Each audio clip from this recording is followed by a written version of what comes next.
South Park: The Stick of Truth. Even though I have always been a huge fan of the show, I have to admit that I wasn't really that excited for this game. I mean, I liked the idea. A bunch of kids playing around, pretending a stick is the coolest thing ever. I used to do the exact same thing when I was a kid.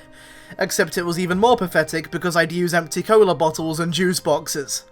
I couldn't even afford a stick. But of course, in the end, I picked it up. And I have to say, as a fan of the show, it's now one of my favourite PS3 games. The story of Stick of Truth centres around you, the new kid in South Park who everyone else just calls Douchebag, whether you like it or not. Are you sure you want to keep the name Douchebag? Very well, Douchebag. It's another one of those games where you play as a mute protagonist, which I would usually have a problem with, but in South Park tradition, they use every opportunity they get to mock it. We've got some money for you on the kitchen counter, sweetie. Just be back before it gets dark. Yeah, we love you too. I'd like you to hear his story. Go ahead, kid. Tell them, about all the... Go ahead, tell them that stuff.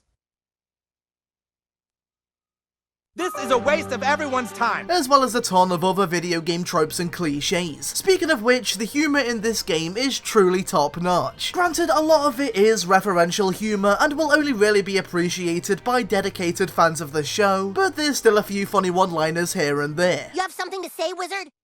Nothing. Just think it's kind of funny how drow elves in the Middle Ages can use PowerPoint.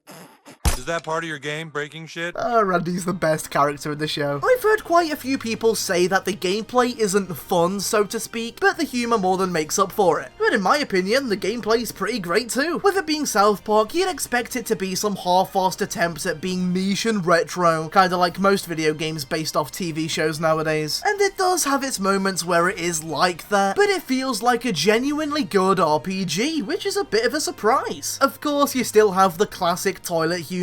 Cartman has a fart attack and you can throw your own poop at enemies, which of course earns you a trophy, by the way. For somebody like me who's still trying to find a decent simplistic RPG to get myself into the genre, that isn't Pokemon. I think I've found it. The rest of the game is pretty fun too. And I know that what I'm about to say is the thing that everyone else has said, but it's true. It really does feel like an interactive episode of the show. Walking around South Park is almost surreal, and it genuinely feels like you're part of the group. I can walk away from this game knowing how it feels to hang out with Stan and Kyle. I'm gonna go off on a little bit of a tangent here, but even though like almost all the kids in the show look identical, aside from Cartman and Token, I've always found Kyle especially adorable. Maybe it's the hair, I don't know. Reading their Facebook messages, having them help out in combat, hanging around in their bases, it just feels really cool. Overall, South Park: The Stick of Truth is awesome. I'm trying to cut down on using the word awesome because I know some of you think I use it too much, and I guess I do, but you know what, screw it. This game is awesome! The story is surprisingly good, the gameplay is great, the jokes are hilarious and sometimes a little emotional, the music is pretty legit too. It might not be the best way to get into South Park if you haven't already, but this is a fantastic game for the fans. And at least now we finally have an actually decent South Park game.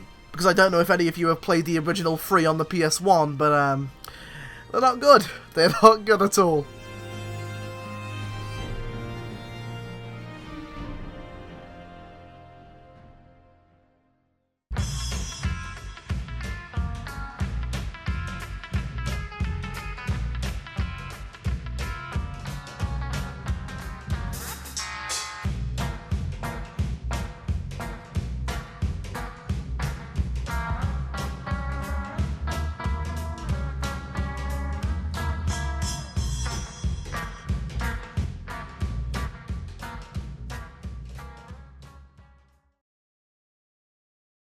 As well as a ton of other video game clopes.